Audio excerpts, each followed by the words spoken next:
Ben ser levhayı anlatırken bulduğum bir girizgahla girdim buraya. Asıl mevzumuz bu inaye demeyelim, Rabbimizin bize ihsan ettiği şeyleri tevzici memur olarak onun emrettiği istikamette, emrettiği nisapta dağıtma, infak etme, tevzi memurluğu yapma keyfiyeti. Bu husus içinde size ileride arz edeceğim mevzuları peyderpey arz etmeye çalıştım. Ve bu mevzuun sonunda da inşallah zekatın iktisadi hayatımızda, içtimai hayatımızda nasıl bir amud-i fikarı olduğu üzerinde durup, benim mevzum ve saham değil ama zekatla münasebeti olan yönüyle, İslam'ın iktisadi yapısı ve daha sonra da içtimai durumu üzerinde Mevla'nın lütfu ihsan ettiği nispette duracağım inşallah. Öyle lügat manaları, kamuslardaki ifadeleri üzerinde durmayı pek sevmiyorum.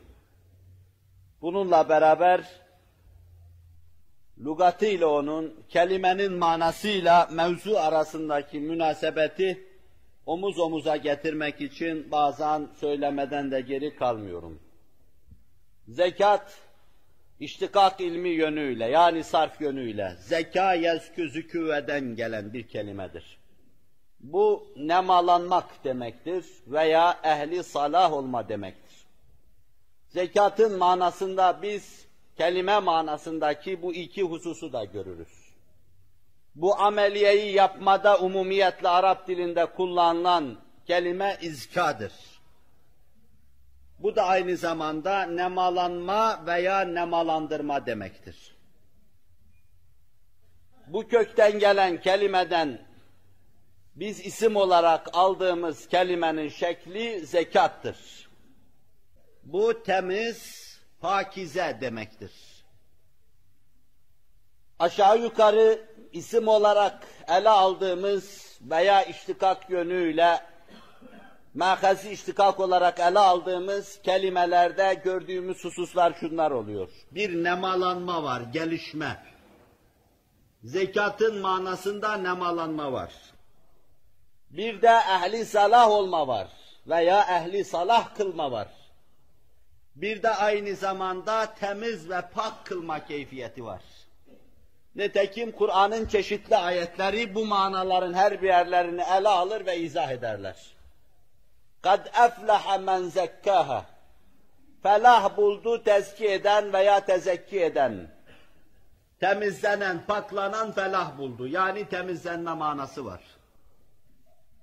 Kelimeleri üzerinde durup izaha çalıştığımız, ondan çıkardığımız manaları şer'i tarifi içinde de görürüz. Şer'i tarifini yaparken değişik tarifler içinde arz edeceğim kelimelerle tarif edilir. Zekat, Cenab-ı Hakk'ın takdiri içinde sana verdiği maldan temizlenmek ve temizlenmen üzere tayin buyurduğu yerlere malum miktarda infak ve sarf etmene denir. Kime vereceğini Allah tayin eder. Ne kadar vereceğini farz olarak minimum Allah tayin eder. Ve sen verirken nefsinden cimriliği, hodgamlığı ve karşı taraftan da hasedi temizlemiş olursun. Yani zekat bir tezkiye ameliyesi yapar. Ve aynı zamanda Allah da seni günahlardan temizler, kurbu huzura almaya hazır hale getirir. Bu manayı da ifade eder. Tezkiye bir yönüyle bize bakar, Rabbim bizi temizler. Bir yönüyle içimizden cimriliği giderir veya karşı tarafın hasedini, kinini ve hıyanetini siler. Muttasıl tezkiye yapar. Ve tarifinden hemen intikal edelim. Zekat üçlü bir münasebetin adı olur böylece. Fakiri zenginin, ganinin yanına, ganiyi de ganiyi mutlakın yanına getirir. Varlık aleminde yaratıcı ve yaratılmış varlıklar olarak üç varlık yan yana gelir. dediği yapılmış olan Hazreti Allah inayet ve ihsanla gelir o meclise. Verdiğini veren insan kinden, hıyanetten masum olarak gelir oraya. Karşı taraf tezkiye edilmiştir. Ve veren insan aynı zamanda içindeki cimriliği, eski kavimleri helak eden bir hastalığı atmış olarak gelir oraya. Buna üçlü denir mi, denmez mi? Kur'an-ı Kerim bu mevzuya parmak basarak, bir yerde iki kişiyle necvada, fısıltıyla konuşmada bulunduğun zaman üçüncüsü Allah'tır diyor. Binaenaleyh böyle bir noktaya parmak basıyor. İki kişi bir yerde samimiyet ve hüsnü niyetle bir araya gelirse üçüncüsü Allah'tır. Fahri Kainat Efendimiz de Sevir mağarasında aynı noktaya parmak basıyor. Az buçuk Hazreti Ebu Bekir'de hissettiği endişeyi görünce مَا ظَنُّكَ بِثْنَيْنَ Allahu ثَالِثُهَا diyor. Dostum o iki kişi hakkındaki kanaatin nedir ki üçüncüsü Allah'tır diyor, niye dil ediyorsun?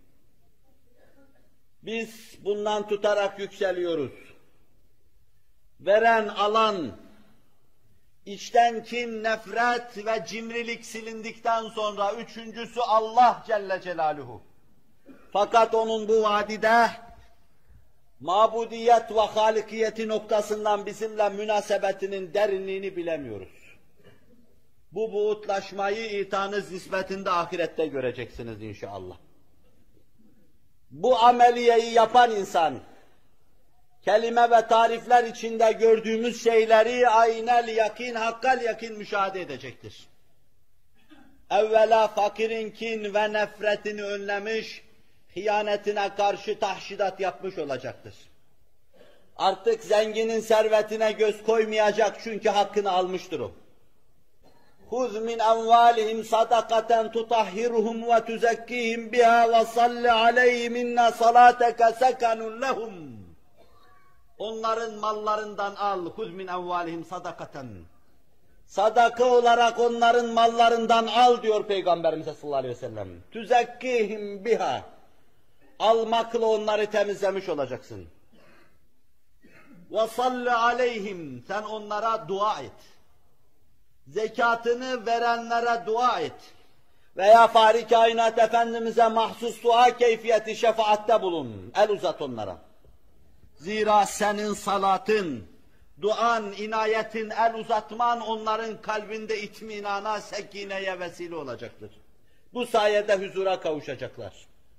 Mallarından al onları temizle diyor Fahri Kainat Efendimiz'e Kur'an-ı Kerim. İşte umumi manada meseleyi ele alınca, evvela sailden, fakirden, hıyanet, kin ve nefretin silindiği tezkiyesini görüyoruz. Saniyen ayrı bir yümün ve bereketle karşı karşıya kalıyoruz. O da zenginin parayı çalıştırma düşüncesi, elindeki imkanlarını aktif kılma düşüncesi.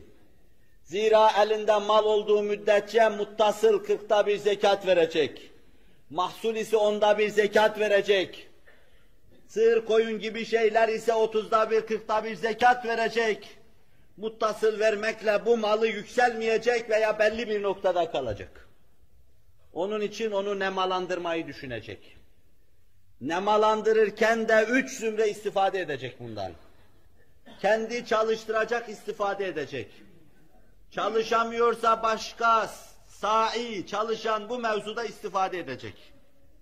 Fakire zekat verilecek, o da istifade edecek. Zekat te'di edilirken 3 zümrenin saadetini tekeffül etmiş, omuzuna almış olarak geliyor. Bu tezkiyeyi yapıyor. Onun içindir ki 3. husus olarak zekat verildiği zaman da mala kenz denmiyor, hazine denmiyor. İçtimaide zekatı verilen mala kenz denmediği gibi Allah nazarında da kenz denmiyor. İçtimaide denmiyor. Zira semahat hissiyle sağa sola el uzatan, düşmüşün elinden tutan, fakire yardım eden, sermayesizin imdadına koşan, yolda kalmışı matlub ve maksuduna ulaştıran, çevresi nazarında stokçu bir insan olarak tanınmaz artık. Allah ona veriyor, o da başkalarına veriyor. Elinde bir şey var mı yok mu bilemiyoruz. Çok bonkör bir adam derler. Onun için halk nazarında eli açık ve hissi semahatle hareket eden bir insan stokçu olarak tanınmıyor ve o kenz yapan güruh arasına girmiyor. Halbuki kenz yapanları Kur'an tehdit ediyor. وَالَّذ۪ينَ يَكْنِزُونَ الذَّهَبَ وَالْفِضَّةَ وَلَا يُنْفِقُونَهَا فِي سَب۪يلِ اللّٰهِ فَبَشِّرْهُمْ بِعَذَابٍ أَل۪يمٍ. Onlar ki altını ve gümüşü hazine yapıyor, stok yapıyorlar. Kur'an kenz diyor buna. Ve Allah yolunda infak etmiyorlar.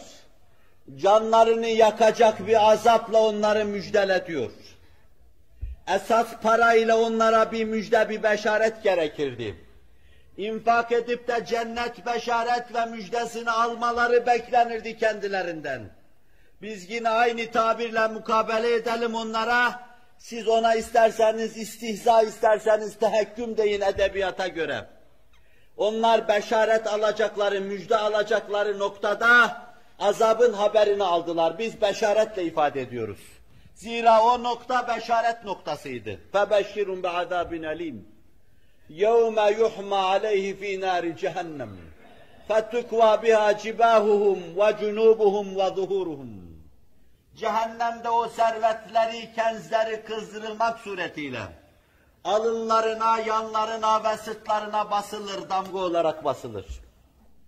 Dünyada içtimai yapımız içinde bu azap, bu bela ve bu musibeti görürler. Ahirette de katmerlisine şahit olurlar. Hafizanallah ve iyyakum.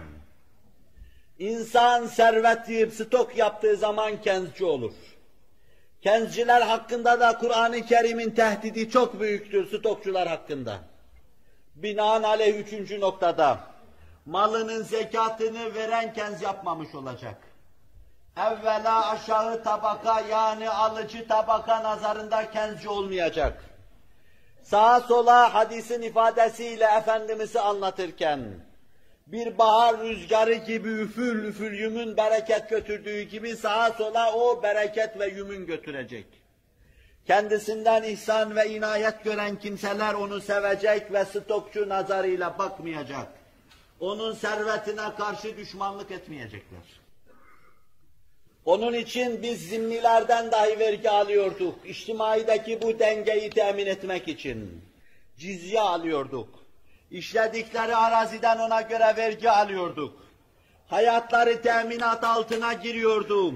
Fakat bir içtimaiye omuz verdikleri için aynı zamanda kendi malları, servetleri de teminat altına girmiş oluyordu. Ve içtimaide dengeyi kurmuş oluyorduk. Ve aynı zamanda Allah indinde de kenzci sayılmazlar. Yani ahiret hizlan ve husranından kurtulurlar. Fahri kainat Efendimiz sallallahu aleyhi ve sellem وَمَا أَدَّيْتَ زَكَاتَهُ فَلَيْسَ بِكَنْزٍ اَوْ كَمَا قَالٍ. Zekatını eda ettiği şey gayri kenz sayılmaz buyuruyor. İsterse milyarder olsun, servetine terettüp eden vergiyi ödüyorsa Allah indinde de kenz değildir, içtimai zaviyeden de kenz değildir. 3. noktada zekat bunu tekeffül etmiştir, bunu getirir bize.